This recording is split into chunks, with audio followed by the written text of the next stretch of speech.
Hi, I'm Carrie Hayes, and I'm an account executive with Safe and Home, and I am the person that Claremont County will be contacting for remote supports and assistive technology. And hello, I'm Mark Prohaska with Safe and Home, and I help our team throughout the state of Ohio connect individuals to remote supports and assistive tech. Hi, I'm Daniel Selzer, Field Service Manager for the state of Ohio. I cover several other states, but do all scheduling, servicing, installing. So.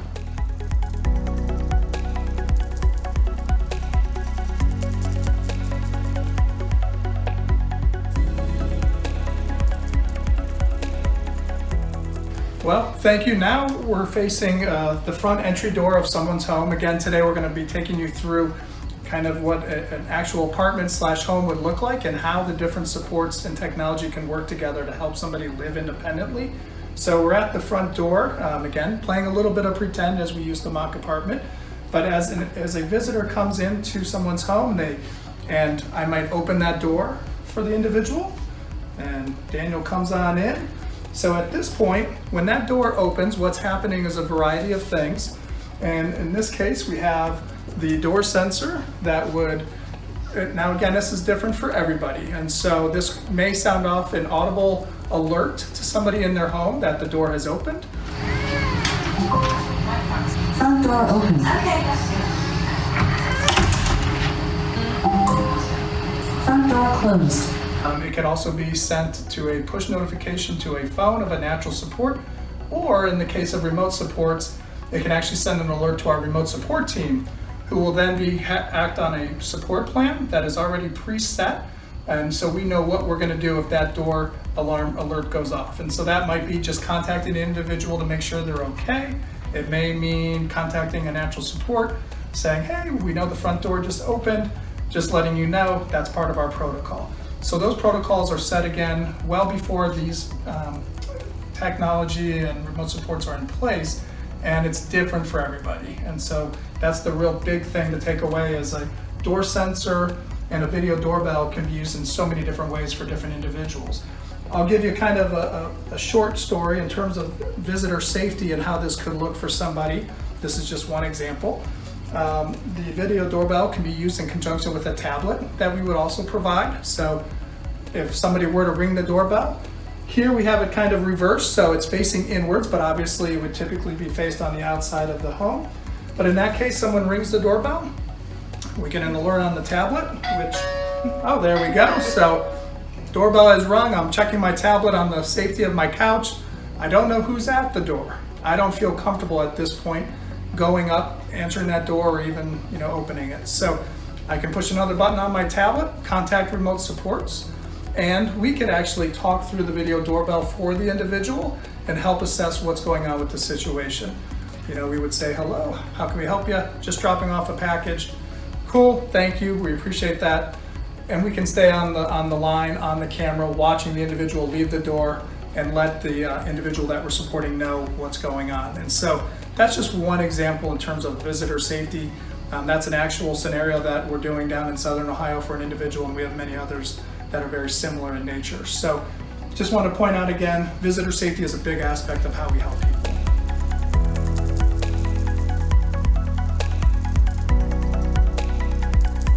All right, so we're in the kitchen, and I'm working with a couple of individuals that are in that transition age, and so they're ending school, going into summer break, and parents are ready for them to start learning how to take care of themselves through the summer. So part of that is cooking. Of course, there's a concern with leaving the stove on. So we do have a couple sensors that help with that, and this is a stove shut off. And so if the stove is left on and there's no motion in the kitchen, remote supports can shut the stove off remotely, and then we don't have to worry about anything catching on fire or burning or anything like that.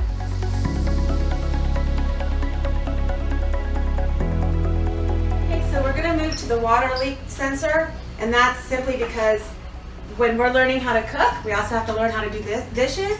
And so individuals that are learning how to do ADLs and that kind of skill work sometimes forget to turn the sink off. And so we have a water leak sensor that will pick up the water leak and alert if there's something running or overflowing or anything like that. So keeps the kitchen nice and safe for individuals as they're learning how to cook.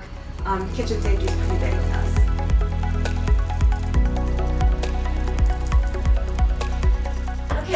mentioned when I was talking about the stove shutoff valve, it works on motion. So we have motion sensors up here, and also the carbon monoxide smoke detector, which is good throughout the house, but we definitely like it in the kitchen.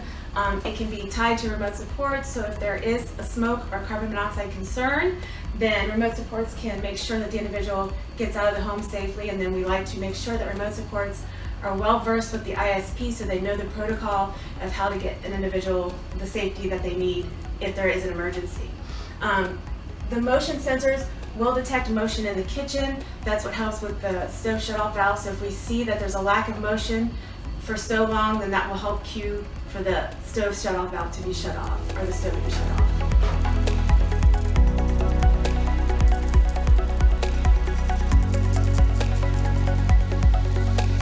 Right, and now we're moving into the living room slash bedroom areas of the apartment. And we're going to talk about a few other pieces of technology that we incorporate as well with remote supports. As you can see here, we have what's called a chair sensor, very thin. Individuals barely even know that it's there. Typically, a chair sensor, we also will be demonstrating a bed sensor here in a second, would be underneath a cover, underneath if there's a little mattress, that sort of thing, it could sit underneath that, so individuals, again, don't even know it's there. So this is just for demonstration purposes. When Daniel sits down here, again, as we kind of role play this, as Daniel stands up and is off of the sensor, what happens is a variety of different things. So again, alerts can be provided to other natural supports. Alerts can also go to remote supports.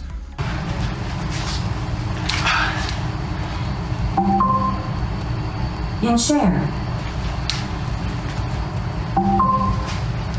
Out of chair. And again, this technology is usually all used in combination with one another. And so there's a reason why we have these sensors in place. It could be the individual is a potential fall risk. And so if they're up and about, that's great. We're not impacting their movement around the apartment, going to the restroom, bathroom, etc.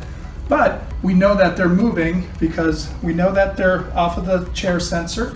I don't know if you'll be able to see it from this camera angle, but we have motion sensors also tied in with the living room slash bedroom area. And so our remote support team is seeing that the individual is off the chair. They're moving throughout the apartment, possibly going to the kitchen to get some water, that sort of thing. They come back, they have a seat back on the chair sensor. It sends a different alert, once again, to our remote support team. Again, can also alert others on the support plan as well, notifying that they're on the chair. So we know that they were successfully back on safely onto the chair in this instance. If, for example, Daniel got up, there's motion, he's moving throughout the kitchen, he's coming back into the living room, etc. Movement stops for a period of time that is set forth again in the plan. Then what we would have is other protocols. We know that he's not back on the chair, but there's also no movement within the room. We're going to do something, and that something is again predetermined in the support plan ahead of time. So it may be we're trying to call Daniel on his tablet, on his GeoComm.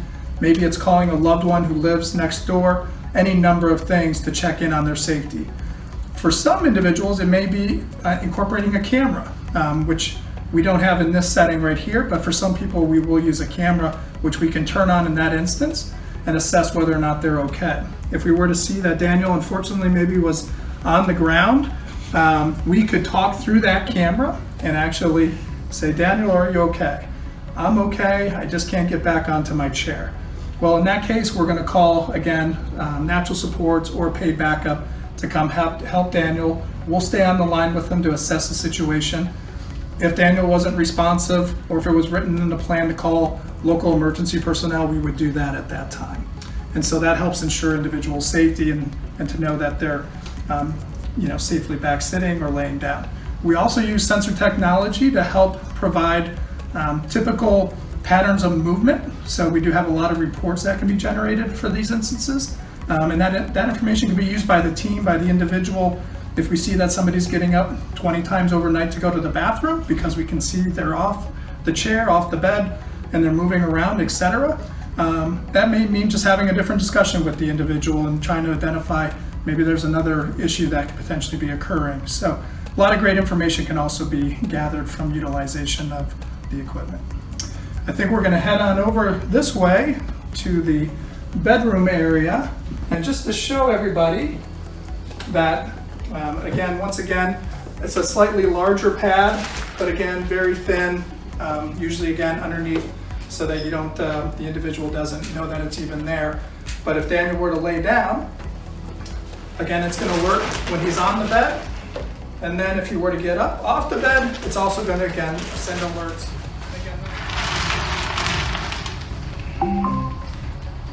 In bed.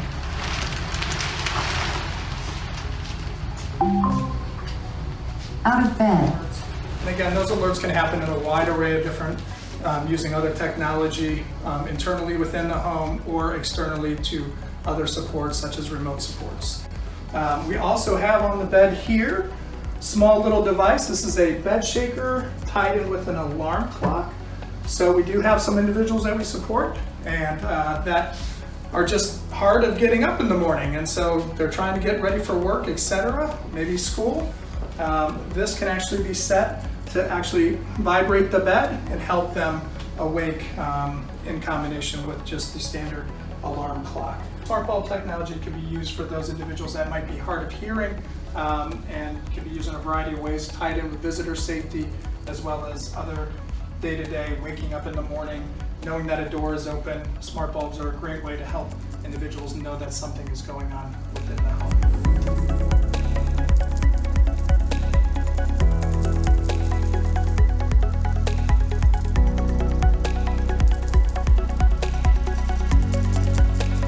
So now what we'd like to do is demonstrate a call to our remote supports team utilizing the tablet, which again is incorporated in many people's support plan. Not everybody, but for many it's a great way for us to have audio and visual contact with somebody.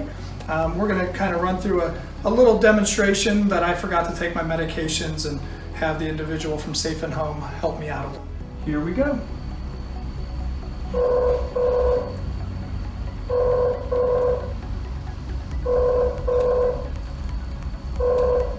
And as we wait for them to answer, it could take 30 seconds, a minute sometimes, depending on call volume for them to answer. Hello. My name is Ezekiel with Safe and Home. How may I help you? Hello, Ezekiel. This is Mark, and I was just wondering if you could help me. I forgot to take my medicines. Oh, okay, Mark. What time were you supposed to take your medications? Well, I was supposed to take them around 12:30 today. Around 12:30. Okay, no worries. I can go ahead and assist you on that. I'll go ahead and observe you. Do you have your medications with you right now? Yep, I got them in my pocket here, so I'll grab them out. I do have them here. Okay, perfect. So you think I'm ready it's whenever okay? you are. Okay, I'm just gonna take the meds and have some water. All right, perfect. All right, well, thank you for helping me. I appreciate it. Of course, just call us back whenever you need anything, okay? All right, thank you, Ezekiel. Of course, bye-bye. Now, in a regular phone call, Ezekiel would have a support plan that he'd be operating off of. If I said I needed to take my medicines at 12:30 and it's now 2 o'clock, he might have different protocols to follow. Maybe it's to notify someone in the care circle, maybe somebody that lives in the home or nearby, or a paid backup provider to assist. Or it may be it's okay for me to take my medicines an hour late. So again, it's all dependent upon the individual.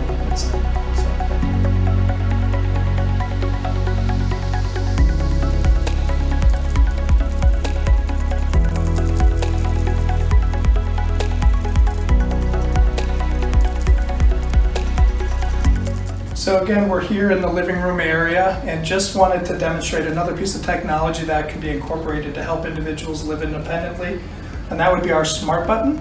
As you can see here, just next to my hand, a very small piece of technology. Again, a lot of this tech is designed not to be intrusive in someone's environment, and so you'd barely know that it's there. But if somebody were to fall or just need assistance in any sort of way, this is another easy way for someone to get support. And so by the tap of the button there to the smart button, that could be sent again to natural supports for them to get a notification on their cell phone. Could be some sort of other audible alert. Also could be tied in with remote supports where we're seeing that individual, Jane or Joe, is trying to get a hold of us. We then follow whatever protocols we have in place, and that could be to reach out to them via phone, tablet, geocom, whatever it might be, to check in on their well-being. and then also to notify others in the care circle. So a great device for people to communicate with others.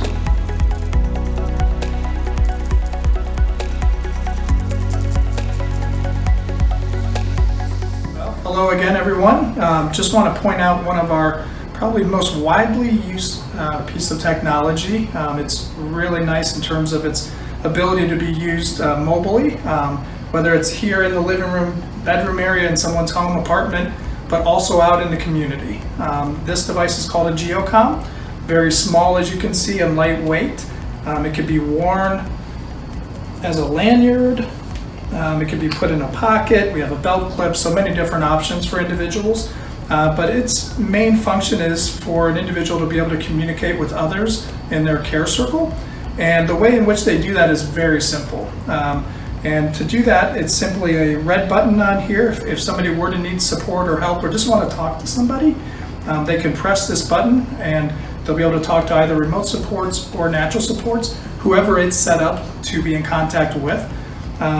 This has the ability to have a call tree set. Up to 7 phone numbers can be programmed into the device. And so let's say it's going to natural supports. Number 1 might be mom, number 2 might be dad, brother, sister, etc. If the first person in that call tree doesn't answer, it's just going to automatically call the next person in the call tree until somebody answers. On top of that, it also will send out text messages to the top 3 phone numbers in the call tree. It'll say something, "This is Mark, I need assistance. Here's my location." And so those individuals that get that text message can also check on their location because this does have geolocation capabilities, which is great. Right now I'm going to demonstrate a phone call and how easy it is. So here we go.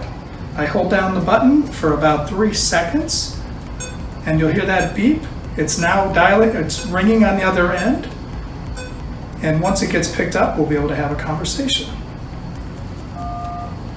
Hello, Carrie?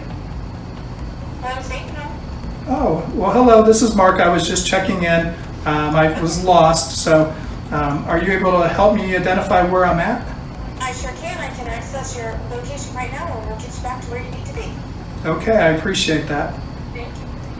Thank you very much.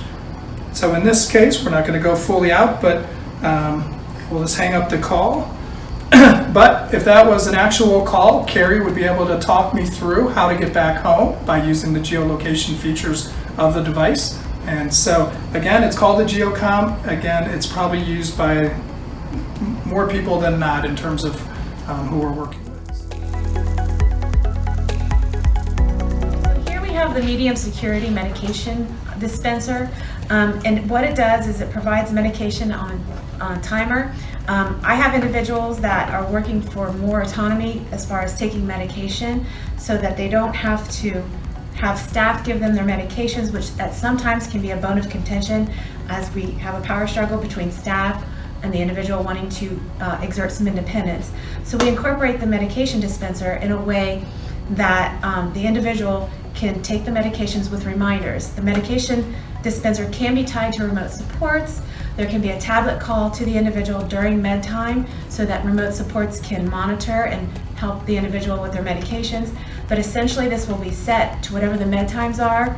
It will spin to the day and time, it will beep, and then they just pick it up and pour it out and take their meds. And like I said, if we have medication reminders tied to remote supports, there can be that added support to make sure medications are being taken as prescribed. I'm sorry. One of the things I did a while ago was I incorporated the C-Pen reader with the medication dispenser. Had an individual who could not read very well and was not taking their meds as prescribed.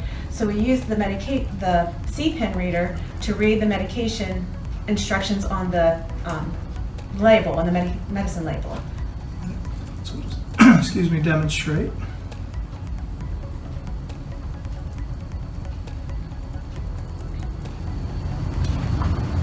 Supported autonomy. Our services are tailored to fit your unique needs and lifestyle choices. So for those individuals that are maybe have issues reading and that sort of thing, or just seeing small print, this is a great tool called the C-Pen reader that can help them do that. Also plugs in with headphones. That could even be easier to hear for some individuals. So nice tool to combine with the pill dispenser or for use for a lot of other things.